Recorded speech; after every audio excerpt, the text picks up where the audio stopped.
Good afternoon, YouTube. High Mileage Rider here.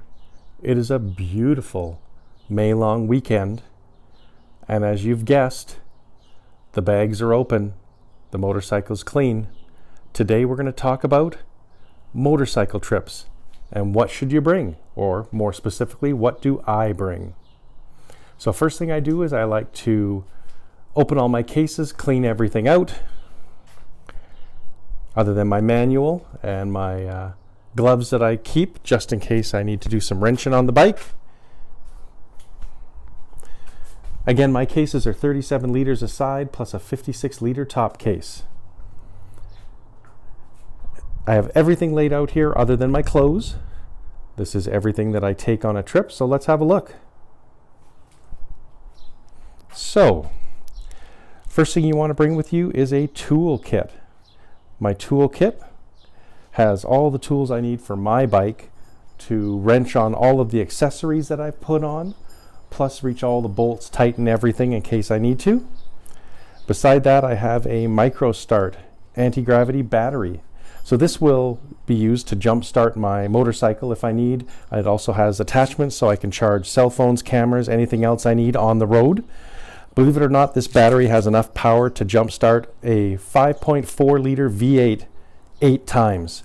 I've done it. I've jumped a Yukon Denali in the parking lot of a hotel once who was had a dead battery. We always bring a first aid kit with us just in case. I have the stop and go miniature air compressor pump along with tire plugging equipment. I haven't needed that yet, but my buddy Matt has needed it. I carry an assortment of bungee cords. I have a cable lock that I take so we can lock the bikes on the trip. My buddy Ken also brings a cable lock, so we lock the front and rear tires of all the bikes. I have a Garmin GPS. Now this is a car version. I believe it's the LM 5590, I believe it is. So it is not waterproof, so I do have a case to go around that. It was only $50 on Amazon. I hope to save up one day to get the 590 Garmin. Unfortunately, here in Canada, they are about $1,000. I always bring with me a spare filter and a crush washer, just in case I have to change oil on the road. Tire gauge. Nobody goes anywhere without duct tape. In this case, Gorilla Tape. I have a set of Shure headphones in case I decide I want to listen to tunes and drown out even more of the wind noise if it's an especially windy day. Plexus. We always carry Plexus for cleaning the windshield, cleaning the visor on my helmet. Now for gear that I wear, besides obviously my motorcycle jacket, leather pants, proper boots, and full face helmet, I have 3 sets of gloves. I have middleweight, lightweight, and I have the Rucka 3-finger lobster gloves, which are good, believe it or not, down to about -8 to -10 for temperature Celsius. They're also 100% waterproof. They get wet on the outside, but they keep your hands nice and dry. Speaking of dry, I have my Olympia rain suit, which works absolutely amazing. I've spent many a day on the road, 8 hours in pouring rain and not been wet at all. I have a ball cap. I carry 2 different neck warmers, one lighter weight and a heavier weight. The heavyweight one is a Champa, similar to the Champa hoodie that I wear. 2 layers, one blocks the wind, one keeps you warm. I've also got some camera equipment. I've got a selfie stick. I have a tripod for my camera, my iPhone 7, and then of course a bag that holds all of my GoPro equipment. And the last thing is a 40 liter wet dry bag that I got from Walmart, and it holds all of my clothes on the trip, and I just strap it to the back seat of the bike with a either a bungee cords or a cargo net. And that is everything that I bring on a trip. There's no need to carry extra oil. We do quite long trips occasionally. We've done some 10, 15,000 K trips. And of course you would need to change your oil on those trips. So what we generally do is we'll go to Walmart. We will pick up a turkey basting pan out of aluminum foil. and we will change the oil for the bikes in the parking lot. So on my bike, it takes me about 20 minutes to change the oil from the time that I start to take off the skid plate until I'm completely done.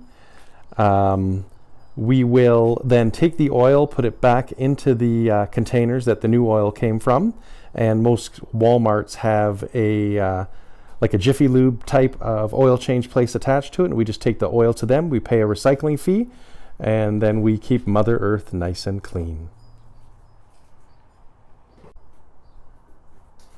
So through the magic of video, we will be back in just a second and show you what the bike looks like with everything in those bags.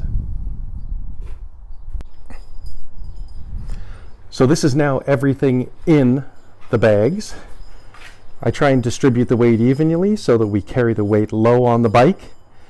Into this case, if I was camping, I can also add between the 3 cases, all of my camping gear will fit in there, between my tent, air mattress, pillow, blow-up pillow, my ground sheets, my sleeping bag, everything fits inside all of these cases.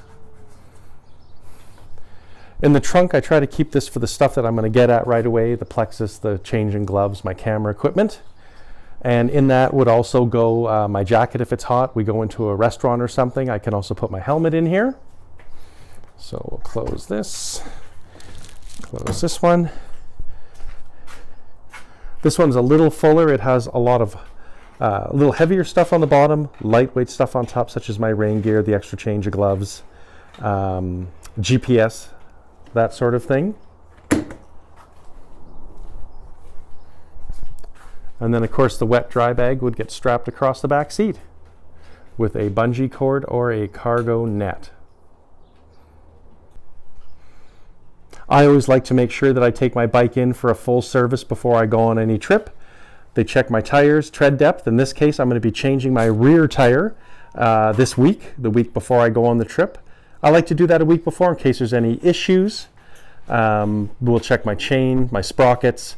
I only have 26,000 K on the bike, and those should be good to about 40,000, then I'll change them. We do oil change. I did all my fluids, coolant, brake fluid, all that stuff, so I'm good for a little while on those. I tighten all the bolts on the bike, tighten all the accessories that I've added, make sure that the Suzuki dealer goes through everything. Of course, my bike still has a few years of warranty left. I set the suspension for carrying myself and all of my gear. Probably all the gear totaled weighs about 40 pounds, I'm going to guess. Maybe 50 pounds with camping gear if I was to take it. So yeah, it's important to make sure that you go through the bike so that you don't have any unneeded, unnecessary mechanical issues that are potentially avoidable. So now that the bike is packed, the last thing to do is fuel up the bike, fuel up the rider, and hit the open road. So we'll be back on May 30th when we take off for the trip. Everybody have a great day.